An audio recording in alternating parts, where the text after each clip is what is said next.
conozco mi entorno. ¿Se da cuenta lo que estoy diciendo? Estamos totalmente alertas y sabemos qué está pasando. Ese es el estado de conciencia. Esta conciencia tiene dos partes. Un contenido de la conciencia, que son las funciones mentales superiores. Ahí mencionamos 5 o 6. Ya. Son partecitas, ustedes ya han debido buscar anoche cuáles son, y son una cantidad enorme. Estas son algunas.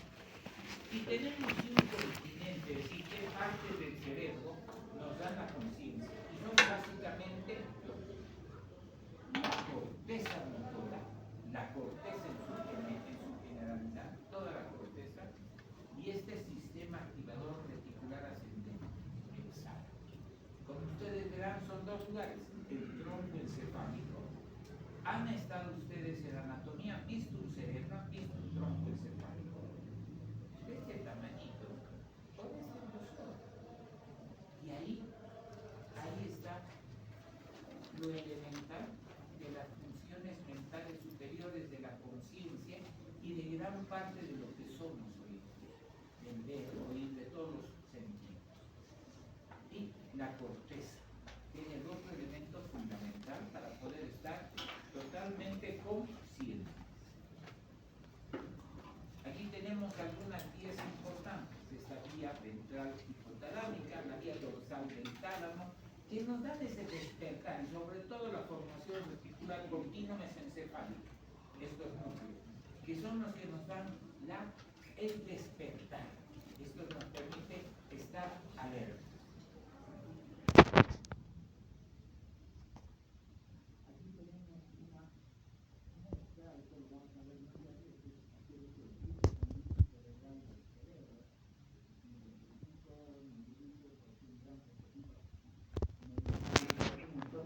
¿Y cómo tenemos en relación? Del 55 vamos bajando. Cuando pasa del 40 a 35 segundos, pues la actividad eléctrica se vuelve anormal. No es tan raro, no es tan antro. Baja de 20. Me encanta acordar que una falla hasta el 20. Estoy hablando de 55, lo normal. Y esto no es que hay mala circulación. ¿Ya? Esos diagnósticos médicos que tiene mareo, debe tener mala circulación cerebral, es un pésimo diagnóstico, eso no existe. Eso es mentira de los médicos. Espero que ustedes no lo digan nunca, porque el cerebro se regula muy bien y mantiene por encima del cinturón. Eso de mala circulación cerebral es una imbecilidad que algunos médicos ignorantes la repiten. ¿Vamos? Cuando tenemos una falla por debajo del 20 y falla eléctrica, eso con gran paciente vascular cerebral lo vamos a dejar. Y ya por debajo del 9, 11, tenemos la liberación de potasio, ya el problema electrolítico severo. Esto más o menos para que veamos algunas cositas más. Los antiguos, los griegos, ya sabían que la conciencia estaba en el cerebro. La alteración de la conciencia es uno de los problemas más grandes que hay. Cuanto más dure un fallo cerebral, va a haber mayor probabilidad de daño neurológico permanente. Aquí vamos a empezar a ver algunas cositas más. ¿Qué quiere decir coma? Coma quiere decir sueño. Eso lo entendemos así. Y esta ausencia absoluta de respuesta, el estado de coma es la ausencia completa de estímulos externos e internos a cualquier estímulo doloroso, nocivo que necesitamos. Ese es el concepto básico. Aquí ya les empiezo a dar datos que deben aprendérselos muy bien. Ese 3% no me interesa mucho porque eso va a haber variación. Sí me interesa ese 65% que son tóxicos metabólicos. ¿A qué me refiero? Aquí un paciente contesta en una emergencia en cualquier lugar médico y llega un paciente en estado de coma. Su cerebro tiene que funcionar mejor que 10 computadoras únicas, porque tienen que tener conocimiento de todas las enfermedades tóxico-metabólicas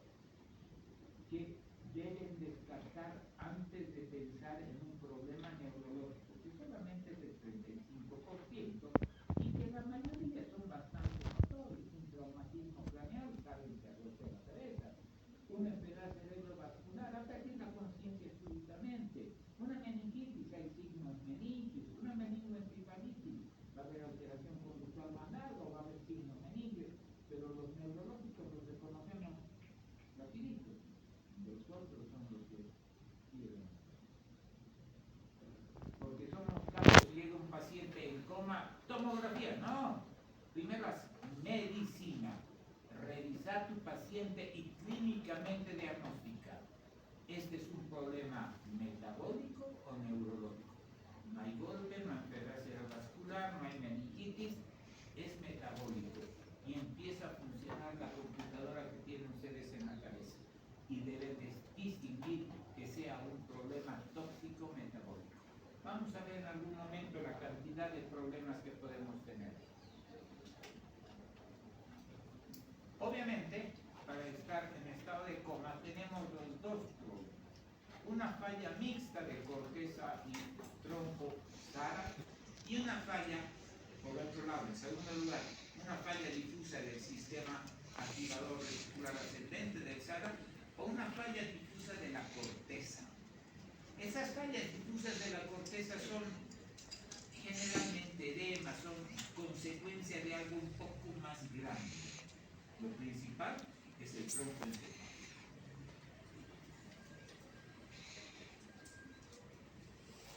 Aquí un solo dato importante. Para que el coma sea importante, esa lesión del sistema activador debe ser bilateral cada segundo. Basta una pepita, esa pepita, una lesión como una pepita chiquitita, que tenga un edema alrededor, que está empujándote todo el tronco hacia los costados, ya lo está apretando, o sea, es bilateral para que tengamos problemas importantes. ¿Qué más decimos aquí? La falla difusa de la corteza. Aquí les voy a decir una cosa que muchas veces sí me gusta mencionar. Este paciente estará en coma, posiblemente no, porque aquí tenemos esto para tomografía, que ahora está de moda. Esto es bueno aprendérselo. Cuando hacemos una tomografía simple, ahí tienen ustedes el paciente con una desviación de la línea media de 3 milímetros, y en la imagen anterior estaba menos de 3 milímetros, están aquí. De 3 a 6 va a estar obnubilado. ¿Qué significa obnubilado? Significa un estado en el cual el paciente debe estar, va a estar con los ojos abiertos, no puede mirar, pero no va a reconocer dónde está, debe estar así mirando. No es el coma, porque el coma en sí es ojos cerrados. Ese paciente debe estar con los ojos abiertos mirándonos, no reconoce su entorno, no se acuerda quién es él de su entorno, pero lo está mirando. El estado soporoso, y es más aquel que está más dormido, mucho más pendiente al sueño, habrá que despertarlo, va a mirar, se va a volver a dormir, soporoso. Y el estado de coma va a estar con los ojos que duermen ustedes con los ojos abiertos o cerrados. No es lo mismo, ¿no? Pero para que se acuerden.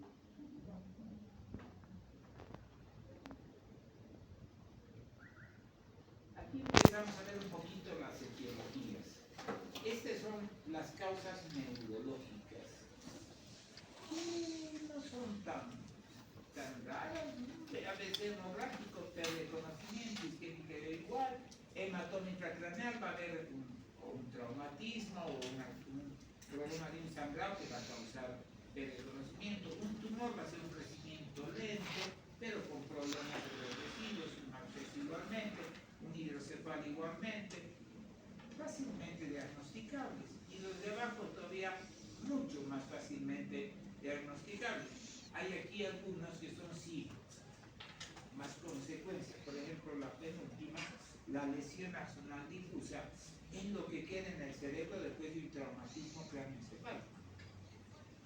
Tenemos el antecedente del trauma. Y aquí, para que se asusten un poco, todas las causas médicas. Y esto lo voy a mostrar 3 o 4 o 5 veces. Porque esto es lo que ustedes tienen que aprender ahora en medicina. ¿Cuál es la clínica de una hipoglicemia, de una cetoacidosis diabética, de los comas hiperosmolares, de una uremia? Comerán. Son todas las enfermedades que nos pueden afectar al cuerpo humano, las carenciales, las hipóxicas, un paro cardiorrespiratorio, insuficiencia respiratoria crónica. Todos estos problemas que pueden causarnos obviamente intoxicaciones metales pesados, la intoxicación por monóxido de carbono, fármaco. Ha cambiado de tal forma la cantidad, la variedad, la importancia de los fármacos, que hoy en día la farmacología se está volviendo más y más complicada. A ustedes les han enseñado una partecita de la farmacología. Les han enseñado cómo entran, cómo se absorben, cómo se distribuyen. ¿Cuánto nos enseñan de efectos colaterales y de contraindicaciones? No mucho. ¿Y de dónde aprendemos eso? Y los pacientes también lo hacen. Leen las propagandas, ¿no? Las cositas que vienen en los medicamentos, las famosas papeletitas que vienen. Y eso, doctores, es lo mínimo. Porque ahí resumen los laboratorios de una manera un poco trucha. Los gringos hacen un poco más. Es una manera trucha de engañarnos. Porque nos ponen las enfermedades, los problemas, los efectos colaterales, que son vistos, por ejemplo, en cada 1000 pacientes en 700. Pero los que son vistos en 1 o 2 no los mencionan. Y nuestro paciente puede ser ese 1 o 2. ¿Cómo podemos saber? Busquen también en internet y no los van a encontrar. Hay que entrar a profundidad a cada medicamento, buscar, y van a ver que son cientos de hojas para cada medicamento, todos los problemas que causan. Y eso tenemos que empezar a aprender a buscar y a tener conciencia, porque esas cosas son las que más problemas.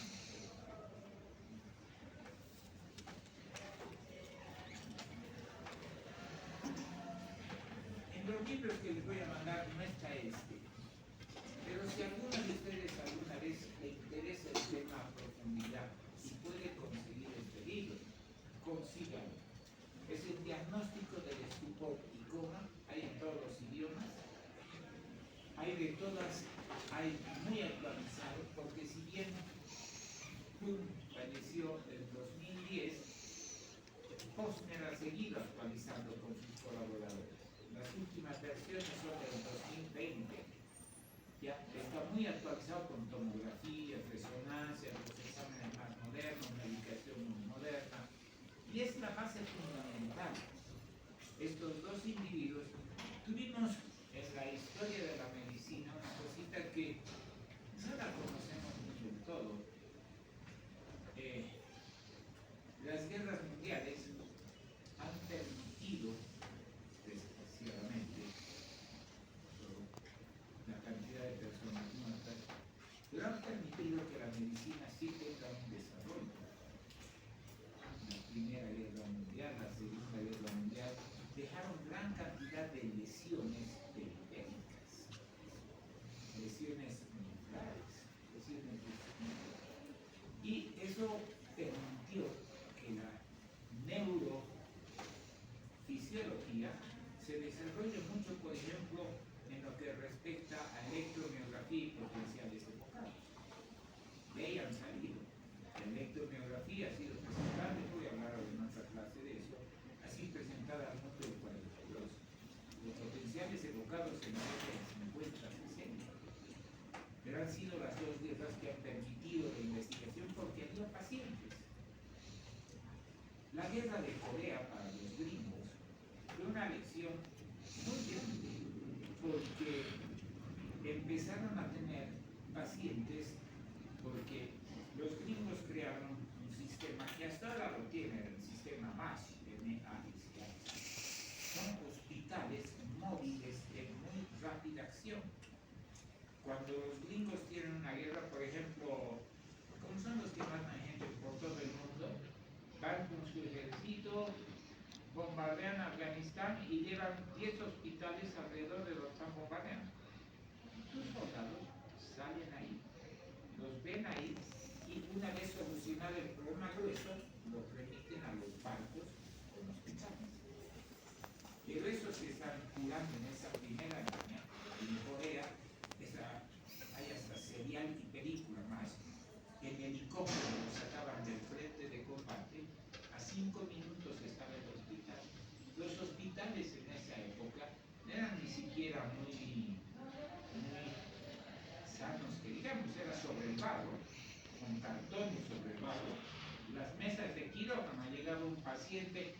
una bala en el pulmón, y daban ese pulmón y ya iba a acertar, pero ya no se podía desangrar.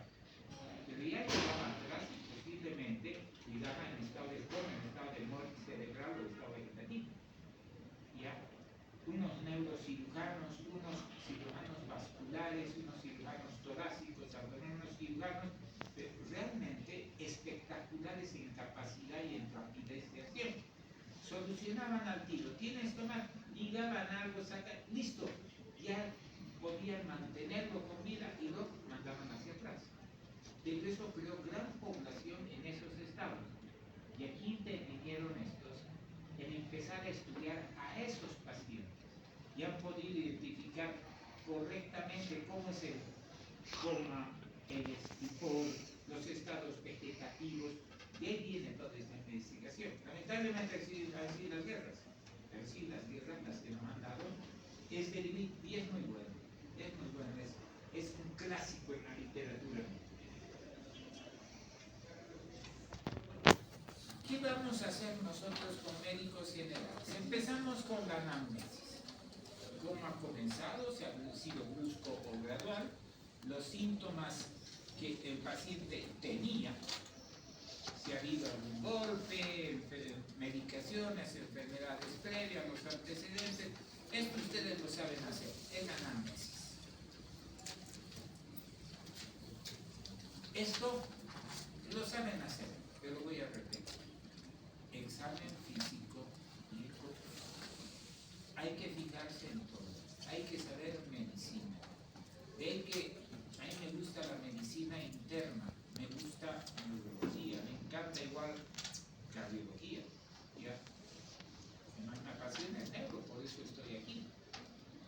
Pero hay que saber medicina interna, hay que ser médico general para poder identificar todas estas cosas y poder ver al paciente en ese estadio inicial. El examen segmentario, lo que les decía ayer, hay que estudiar todo el cuerpo. Y ahora sí nos entramos al neurológico. Y esto es lo que vamos a hacer en el neurológico. El nivel de conciencia, el patrón respiratorio, que depende de muchos factores. Vamos a ver hoy día uno de los muchos. El examen de los ojitos, la motilidad, el fondo de ojo, los reflejos pupilares, el corneal, el examen del sistema motor y los signos menores. Esto es lo que debemos hacer como nuestra aproximación al estado de coma. Empecemos. Coma. Incapacidad absoluta de despertar. Nuestro coma es dormir, ojos cerrados.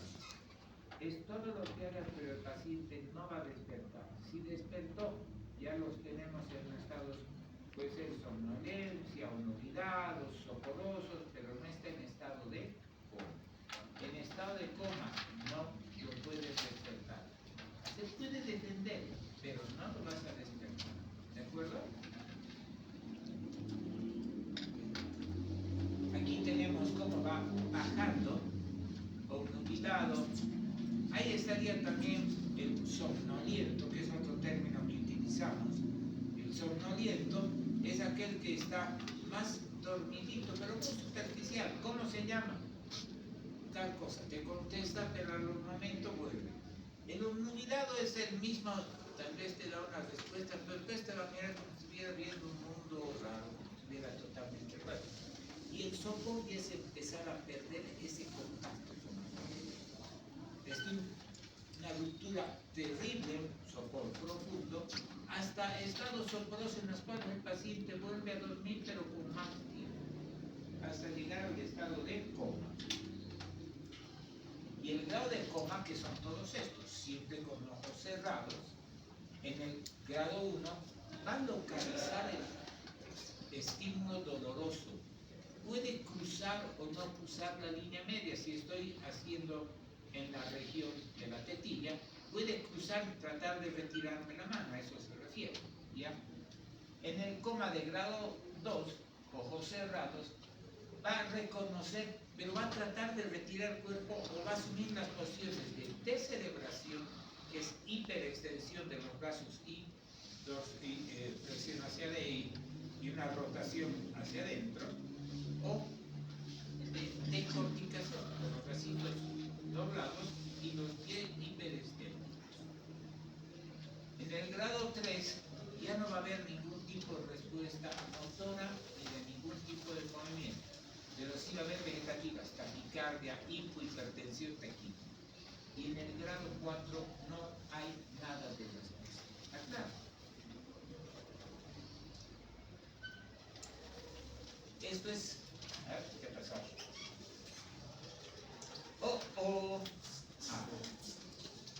¿Esto qué es? Gracias. Y ahí viene el escala. Ahí ha hecho la especialidad el doctor Arce, el doctor Rojas Sopiano, han hecho ahí un clase.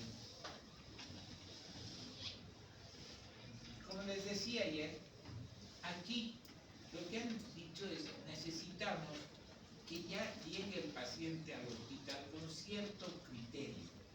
En las ambulancias iban auxiliares, iban tal vez hasta un médico joven o una enfermera, y para ellos han creado esta escala. Es una escala rápida, que ustedes ya deberían tenerla aquí, simplemente hagan algo, ya está hecho.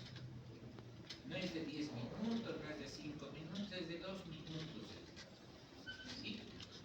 Es una escala sumamente fácil. Se las muestro aquí, la conocen, ya les han debido mostrar 10 veces.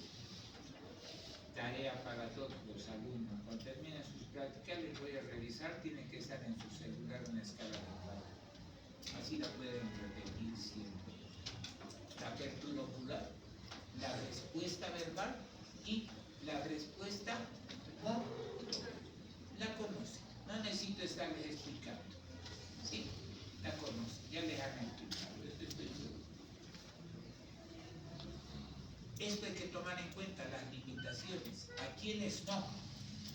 Niños, afásicos, alguien que tiene una lesión en la cara y que no puede abrir los ojitos, que no puede mover los ojitos, alguien que tiene una paraplejía, una hemiplejía, que no puede mover una parte del cuerpo.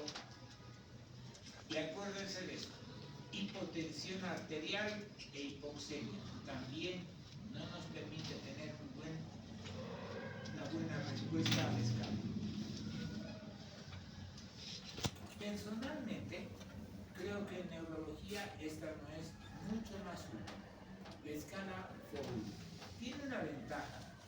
Está igual la respuesta ocular, la motora, la respiración es un nuevo criterio y las respuestas del tronco encefálico también son muy importantes. Ve que esta escala es muy útil.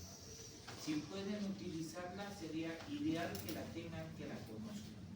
Ya es todo lo que están viendo, no necesito explicarles, porque ustedes son estudiantes de medicina y ya saben lo que está diciendo aquí. ¿Ya? Localiza el dolor, está agarrándote la mano, respuesta flexora al dolor, respuesta extensora al dolor. Nos damos cuenta que estamos diciendo, no necesito explicar una por una, ustedes conocen. Tal vez en sexto y secundaria habría que explicar, pero en sexto ya está bien. Esto no ha sido mucho. Aquí el patrón respiratorio. Les voy a mostrar una cosita previa a esta, para que no se haga mucho lío. No tiene valor localizador. Esto que clásicamente nos muestran al costadito. ¿A qué altura de tronco encefálico corresponde cada uno? Es medio papo. No tiene valor localizador. Lo que hay que hacer es conocerlas. Esa respiración del chain stop, donde va aumentando, después disminuye, apnea aumenta, disminuye, apnea. La hiperventilación neurógena central, que es la que yo veo más frecuentemente. Esa hiperventilación profunda, amplia, y que el paciente empieza a respirar. Vean esa respiración y no se asusten, espántense, porque no es solamente el problema que está intercambiando gases, está causando un problema metabólico, sino también que está fatigando músculos. y esos músculos se van a cansar y el paciente va a dejar de respirar y se va a morir. O sea, no hay que perder tiempo en estar pensando, hay que actuar sobre el punto. La apnéusica, inspiraciones profundas, mantener y botar el aire, apnea y de nuevo otra respiración profunda. El bloqueo y salva son respiraciones, respiran a veces idea de respirar, otras veces de no en crecimiento y decrecimiento, sino totalmente anormal. Y el Leviot, que es realmente ataxia, no tiene un ritmo, no tiene intensidad, hace lo que quiere esa respiración, se comporta como le da la gana. Esa es la ataxia.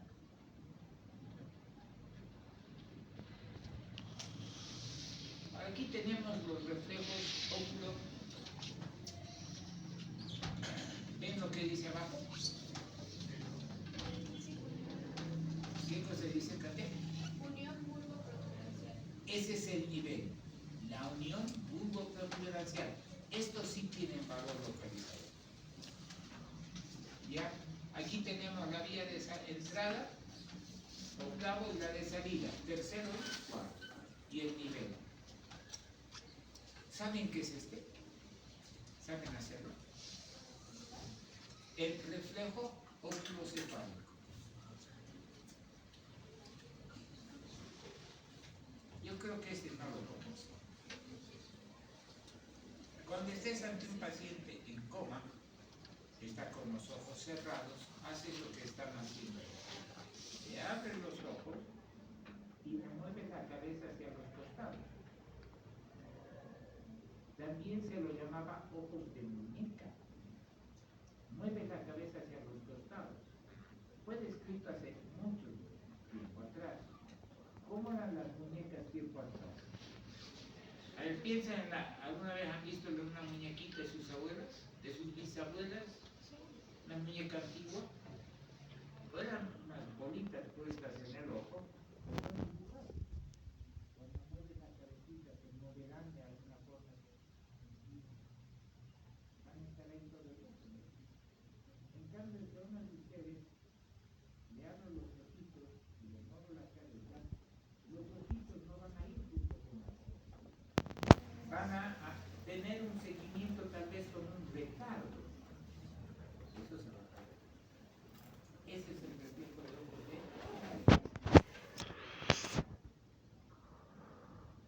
ahí lo tienen. Obviamente con agua fría y con agua caliente, pero no utilicen esto. Esto les muestro para que sepan ustedes que el agua fría, en especial lo de agua caliente ni que se les ocurra, porque la norma dice, si pones agua caliente en el oído por encima de 6 o 7 grados de la temperatura corporal, te quemas las células. Entonces, en agua caliente utilizamos los termómetros especiales, como el otorrino, y lo hacemos muy rara vez.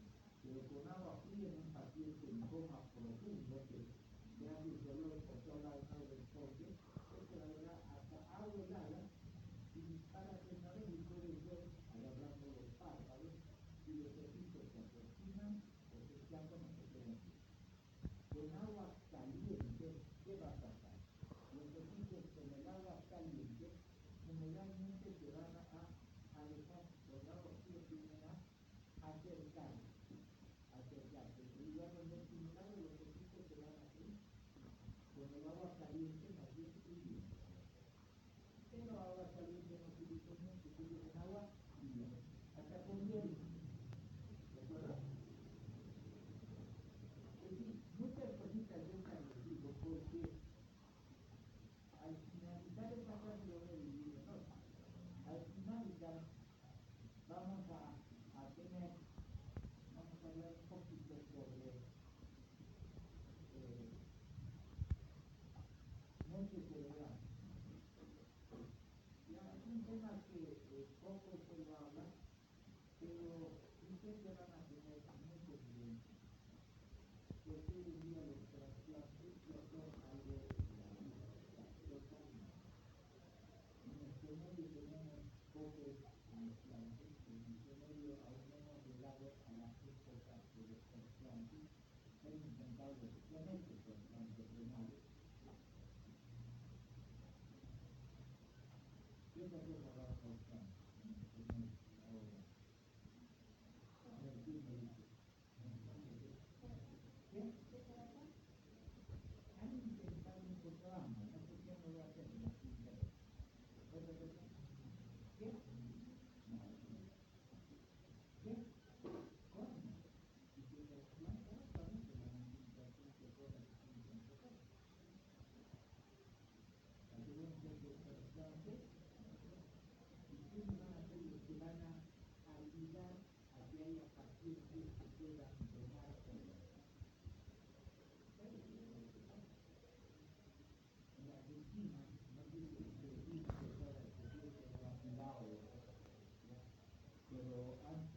Porque esa persona, una persona joven, si había fallecido, podía donar, se podía hacer. Viva la libertad imbécil y la abogada.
¿Se trae llamada de fatiga cuando lleguemos a emergencias? No, va a tener en 3, 5 días. Ya es algo que sirve, pero con tiempo. Esto sí saben hacer. Nivel mesencefálico, aquí tienen la vía de entrada, segunda y la de salida tercera. Lo conocen, han aprendido, ¿no ves? Esto no necesito estarles explicando.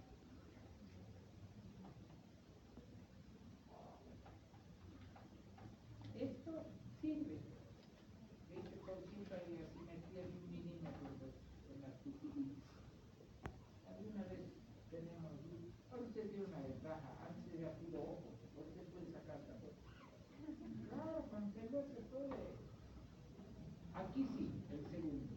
Si la lesión es de tronco, tiene que haber alteración pupilar o de los movimientos oculares.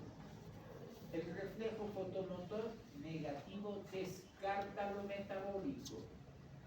Cuando el reflejo fotomotor es normal, no hay nada metabólico. Este es el signo más importante y esto aquí lo hemos recalcado. ¿Vamos? Ya.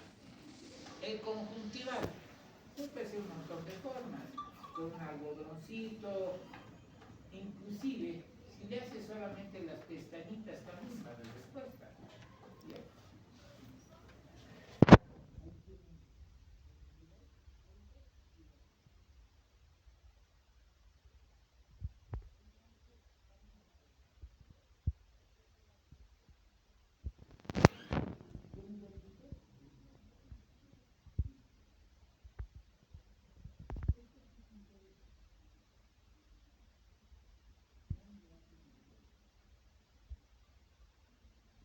Cuando en un hospital hacemos aquí, ¿no ves?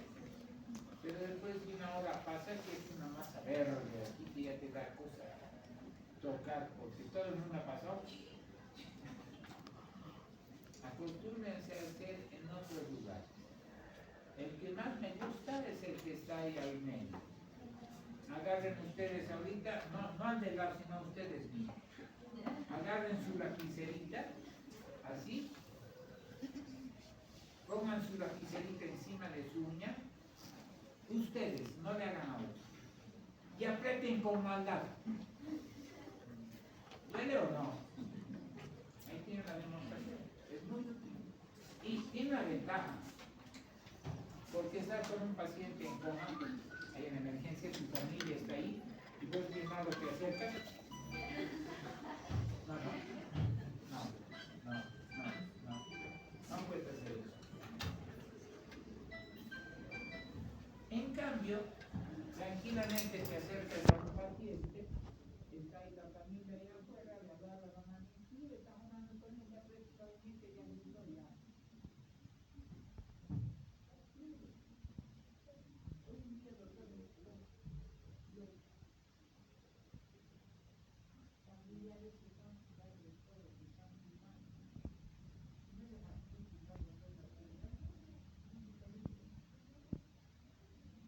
Ellas aquí tenemos las respuestas motoras, las respuestas, las lecciones.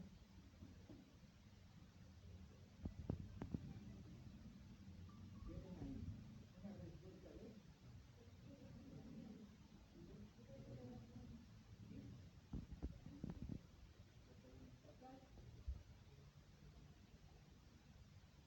los signos. Vamos a pasar una clase donde voy a explicar. Pero en el caso del coma, lo importante es cuando un paciente se toma los signos con un signo de ¿está mal? Los signos menos los vamos a repasar. Aquí vuelvo a lo que estuvo tan 75 contra 35. Y aquí, con eso vamos a terminar el día. Ahí tienen todos los, no todos, ciertas características del coma metabólico que nos van a dar directamente.